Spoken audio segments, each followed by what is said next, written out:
Salut! On tourne cette vidéo quand on est début mars. Et en fait, je viens tout juste de changer du carnet là de mon hiver au carnet de mon printemps. En fait, il y a vraiment tout un rituel pour moi autour du fait de changer, d'aller d'un carnet vers un autre. Juste pour que tu saches, un carnet pour moi, ça équivaut à 3 mois.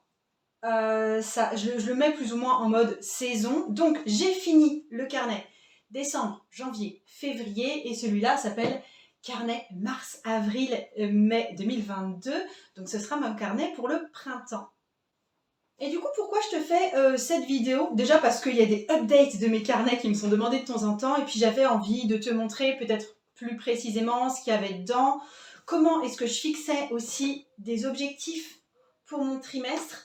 Quels étaient mes objectifs pour ce trimestre? Donc là, on va vraiment parler un petit peu plus de mon actualité. Et aussi, comment est-ce que moi, je fais mon bilan trimestriel?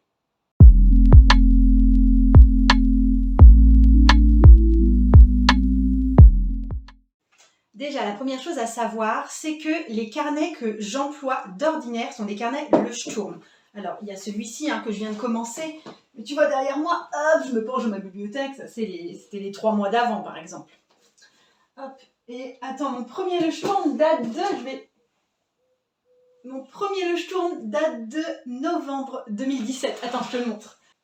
Ah non, même avant. C'était août 2016. Yes. Et avec des carnets avant qui étaient, pour le coup, beaucoup moins réguliers. Et le trimestre d'avant, j'ai fait des infidélités au Le Sturm pour la première fois. Et j'ai pris un carnet chez Von Art. Parce que j'étais fan des illustrations que ce mec fait. Que l'illustration du carnet me plaisait énormément. Mais il y a eu des bugs. C'était déjà plus mince, tu vois, en format. Le Sturm, c'est du vrai A5. Ça, c'est du A5 aminci. Les pages n'étaient pas numérotées, donc j'ai dû les numéroter moi-même. Et il y avait surtout moins de pages. Il y en a 187 dans celui-là. Et le Sturm compte 247 pages. Donc j'ai dû compléter celui-là avec un petit carnet Moleskine comme ça que j'ai collé au bout. Et je vais essayer prochainement le carnet qui viendra après celui-là. Ce sera un carnet Stalogy. J'ai découvert cette marque dans la dernière expérience tarot. Et comme tu vois, l'année 2022, j'ai un peu décidé que ce serait une année de test. Donc je teste d'autres formats possibles. Même si, honnêtement, même si j'essaye Stalogy et même si ça a l'air d'être des super carnets, je pense que le Sturm restera toujours ma base. Mais comme j'ai dit, 2022, année de test. Tous les carnets que je prends sont toujours en A5 et c'est toujours des pointillés. Il y a une question qu'on me pose super souvent, on me demande si j'ai tout en un seul carnet ou bien si j'ai un carnet pour le tarot, un carnet pour mon organisation, un journal intime, etc. Un journal art, un art journal. Et en fait, chez moi, j'ai un carnet pour tout et ce carnet dure 3 mois et basta. Et certaines personnes, elles ont un carnet pour chaque champ et un carnet qui va à chaque fois durer 1 an, voire plus. Mais là, c'est vraiment propre à chacun. J'ai pas vraiment de conseils de ce côté-là. Je te montre moi comment je fais. Alors pourquoi est-ce que changer de carnet, c'est une vraie transition pour moi? Parce que sur le passage d'un carnet à l'autre, il y a plein de choses qui se passent et plein de choses que je remets un petit peu à zéro. Ok? Donc déjà, quand je change de carnet, je revois un petit peu je fais déjà toute la mise en page de mon nouveau carnet. Je vois ce que je garde dans les pages un petit peu classiques que j'ai, je vois ce que j'enlève. Donc ça, c'est un premier point. Ensuite, chose qui n'a rien à voir avec les carnets, je change de garde-robe. En fait, je passe du capsule hiver minimaliste à une capsule printemps minimaliste. J'y reviens un tout petit peu plus tard. C'est aussi un temps où je vais faire un exercice où j'évalue quelles sont mes valeurs actuelles. Valeurs au sens de qu'est-ce qui est important pour moi dans ma vie en ce moment. Parce que ça évalue dans le temps. Et donc, je fais cet exercice tous les 3 mois. C'est un exercice que je propose aussi dans les retraites tarot et l'expérience tarot. Qu'est-ce que je fais aussi? Je fais surtout, c'est ça qui me prend pas mal de temps aussi. Attends, je te montre les pages, ce que ça donne. Je fais un grand bilan où je remplis en fait une double page pour décrire l'état actuel dans lequel je me trouve dans chaque champ de ma vie. Alors j'écris vraiment comme une petite souris. Si toi tu le fais, il y a des chances que ça te prenne 4 pages, voire 5 pages en fait. Mais ça, c'est comme ça que moi je le pratique. Et ensuite, autre chose qui, alors, n'est pas une grande page, mais qui va me demander de la réflexion et de poser ça vraiment de façon très consciente, c'est que j'ai la page de mes objectifs. Donc, je prends le temps de poser de façon formelle ce que je souhaite pour les 3 prochains mois, en termes d'objectifs, en termes d'intention. Et je te montre comment faire absolument tout ça. Déjà, sujet totalement hors carnet, mais en fait, pour la garde-robe, je passe d'une garde-robe à une autre. En fait, je fonctionne en système de capsule, une capsule étant un certain nombre de vêtements bien dédiés, bien calibrés, on va dire, qui est le minimum de vêtements que je garde à disposition pour toute une saison. Donc là, je te montre ici à quoi ressemble mon placard, là actuellement. Tout en haut, tu as les vêtements qui sont remisés, qui sont hors saison. Les deux box du milieu, on va dire, c'est vraiment les vêtements que j'utilise. Ensuite, en dessous, on a un box sous-vêtements, ceinture, maillot de bain et tout en bas, ça tu le vois pas, c'est mes affaires de sport et ce sont mes sacs. Et là, tu as par exemple ma garde-robe d'hiver qui était 3 pantalons, il y a un blazer, il y a 5 t-shirts et débardeurs, il y a 5 pulls, il y a un sous-pull, il y a 2 robes. Et là, j'ai shifté à la garde-robe de printemps. Donc, il y a 3 pantalons, il y a une jupe, il y a 4 robes, il y a 4 robes et une combinaison, 5 t-shirts, 4 pulls, 2 chemises et il y a aussi un blazer. Et pour amener pour moi de la diversité, de l'envie, un peu un grain de folie aussi, je voulais te dire que je suis abonnée au système Le Closet, qui est un système de location de vêtements.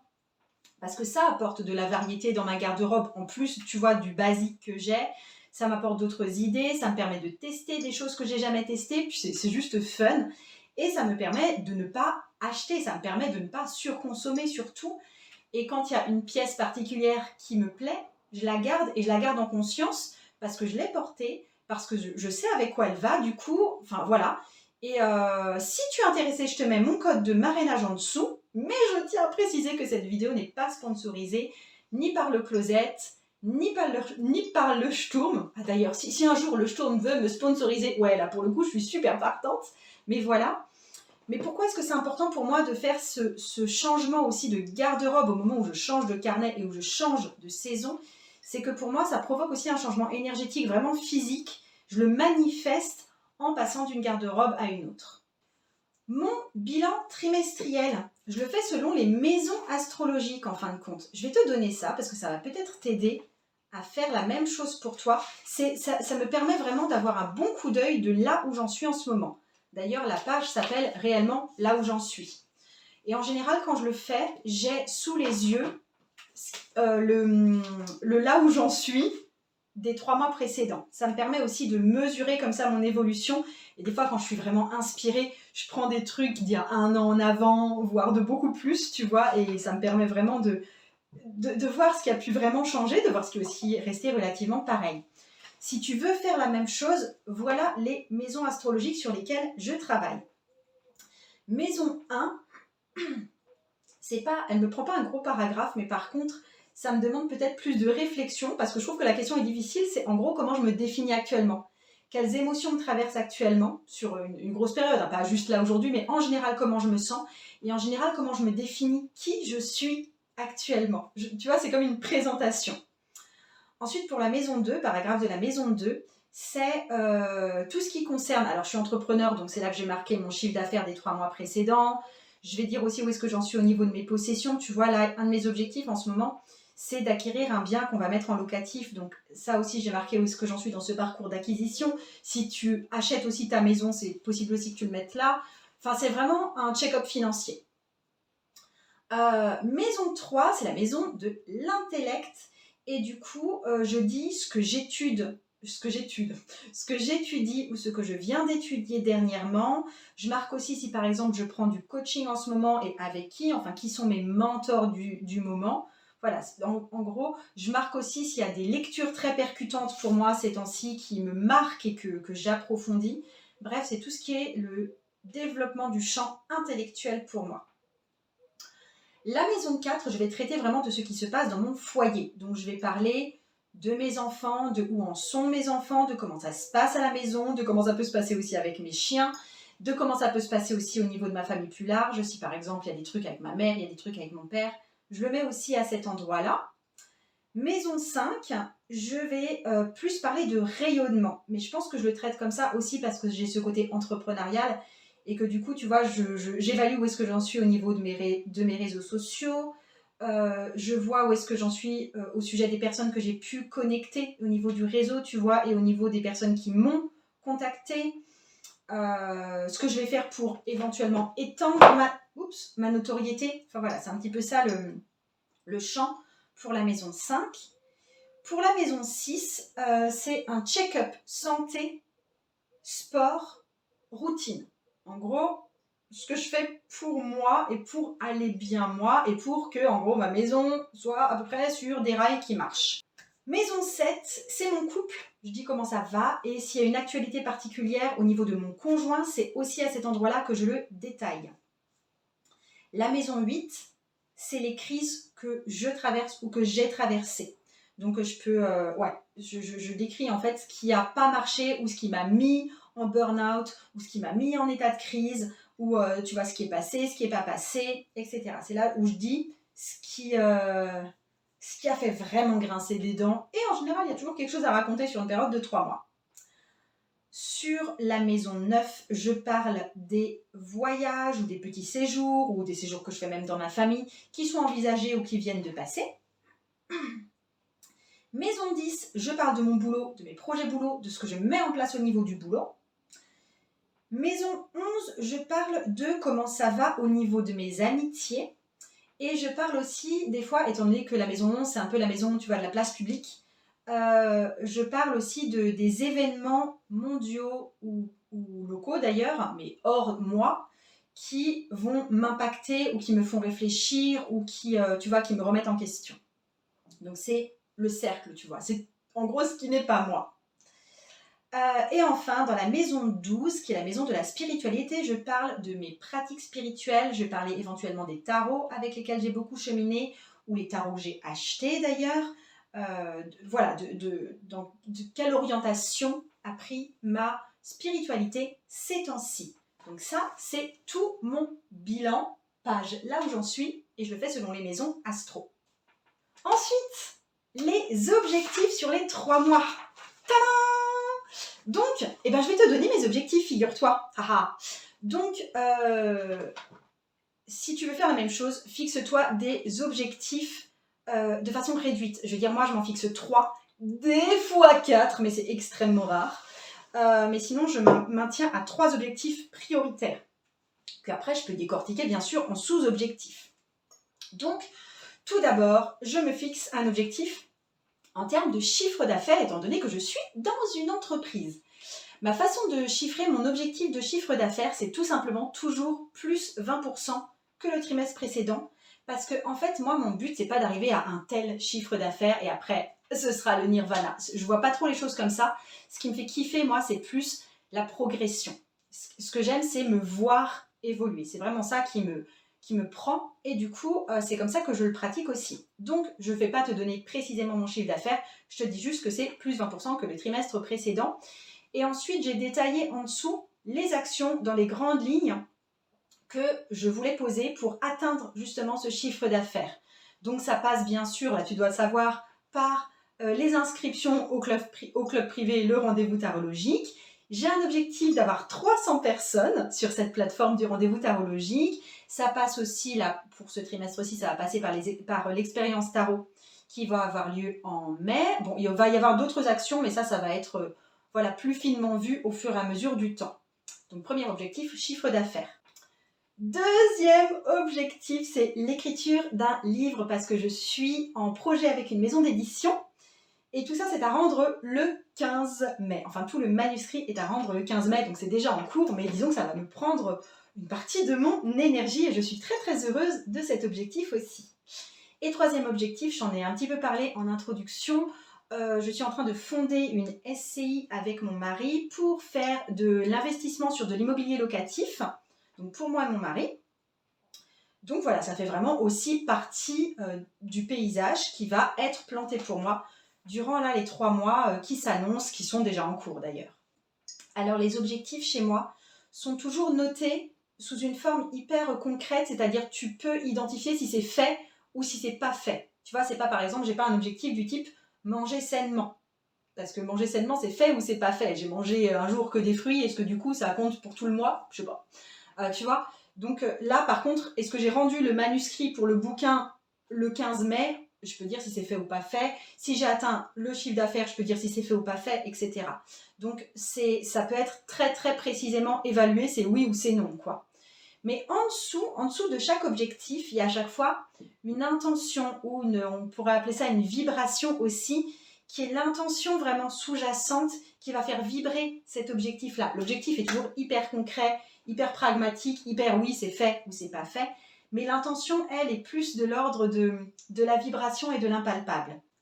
Par exemple, pour le chiffre d'affaires, au-delà du chiffre brut à atteindre, je vise l'évolution de mon entreprise et aussi l'évolution de mon audience et aussi l'évolution de mon étude à moi. Je veux encore plus toujours apprendre dans le domaine du tarot et d'ailleurs aussi dans le domaine de l'entrepreneuriat. Donc c'est aussi ça que ça implique. Quand je parle de l'écriture de bouquins, ce qui est l'intention implicite qu'il y a derrière, c'est un désir de toucher plus de monde, d'être connu de plus de monde, d'acquérir aussi plus de légitimité, parce que c'est ce qui va avec le fait d'avoir écrit un livre. Donc c'est ça l'intention avec le fait d'écrire un livre. Et pour ce qui est du montage de la SCI et du projet locatif, l'intention derrière, c'est tout simplement d'assurer notre retraite à mon homme et à moi, et de me poser dans une énergie plus de prospérité, c'est-à-dire de quelque chose qui est plus solide, qui est plus sécuritaire, qui est plus de l'ordre, d'avoir quelque chose, plutôt que dans de l'abondance, qui est vraiment comme un flux financier plus. Là, c'est plus une logique de prospérité et d'assurer notre retraite, parce que nous sommes entrepreneurs tous les deux, autant dire que notre retraite, ça va être un petit peu maigre. Si tu as du mal, toi, à formuler des objectifs ou même simplement des intentions, tu peux te poser la question comme ça. Je te donne des petites pistes de solutions. Déjà, qu'est-ce que tu veux avoir ou qu'est-ce que tu veux faire sur une période de 3 mois? Ok? Et ce qui va t'aider à formuler ça, ça va être de t'inscrire aussi dans une perspective de plus long terme. C'est-à-dire, qu'est-ce que tu veux dans 5 ans? Qu'est-ce que tu veux dans 1 an? Et du coup, tu vas faire quoi pour ça, là, sur les 3 mois qui viennent? Il y a aussi une autre façon, c'est qu'est-ce que tu vas regretter de ne pas avoir fait si tu ne le fais pas là, durant ces 3 mois. Ok?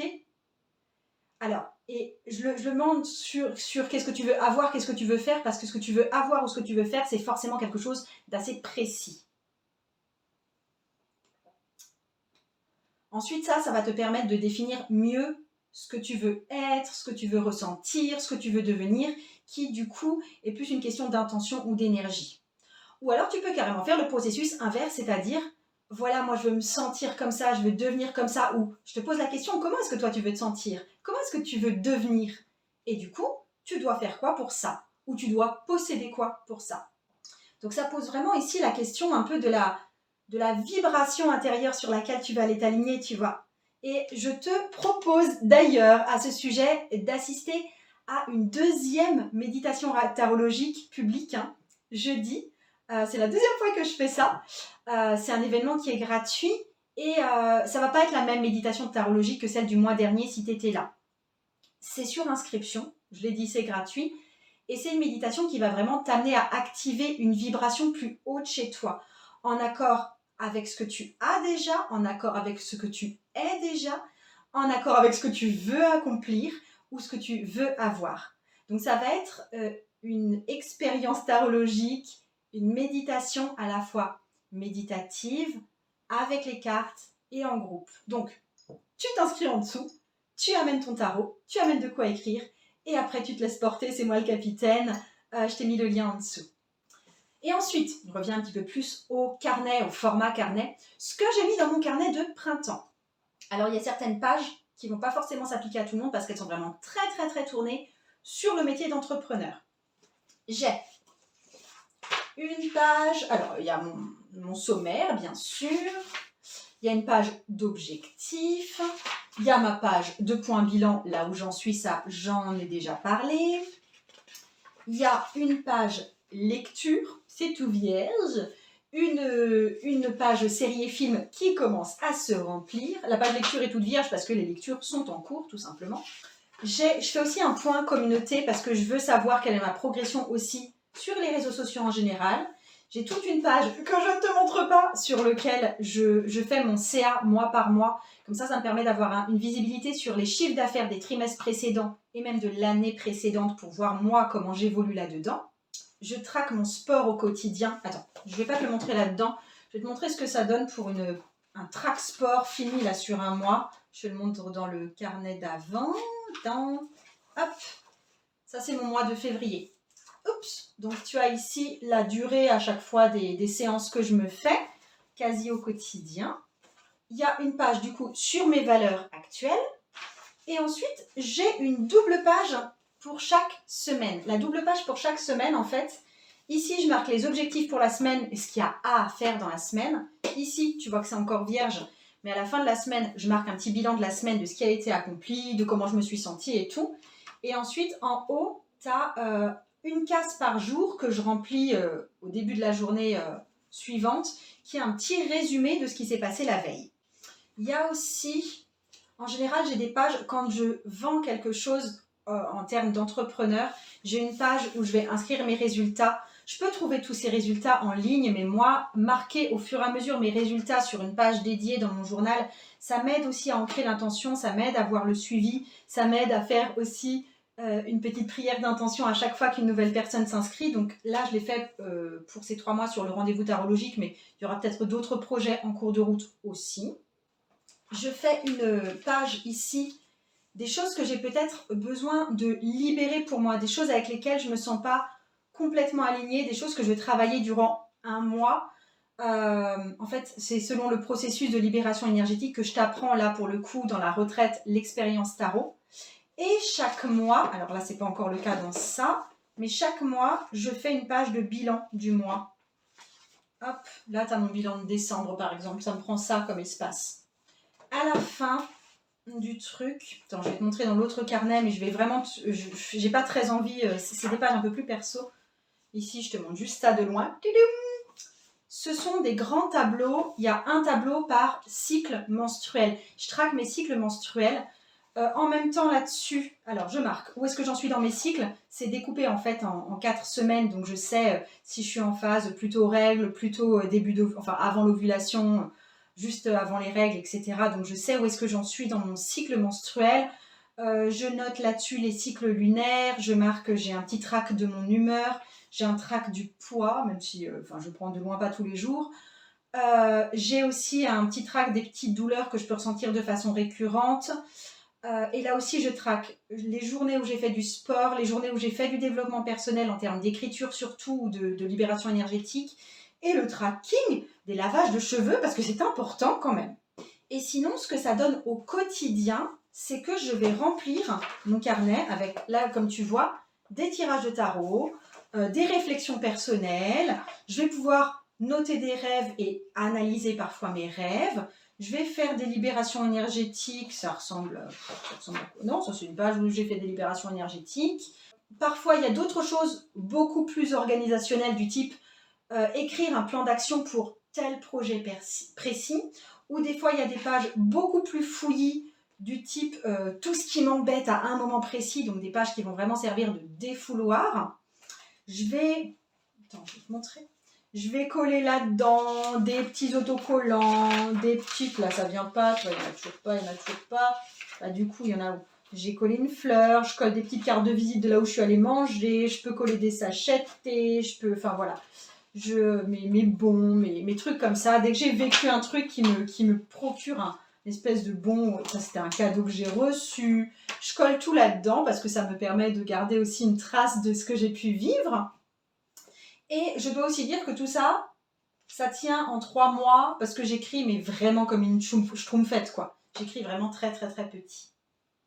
Bon, bah c'est parti pour moi avec ce carnet-là qui va devenir mon doudou pendant 3 mois. J'espère que ça t'a un peu inspiré pour toi. Et si tu veux assister, et j'espère que tu y assisteras à la méditation tarologique, je te mets le lien en dessous. J'espère que tu seras là. À très vite.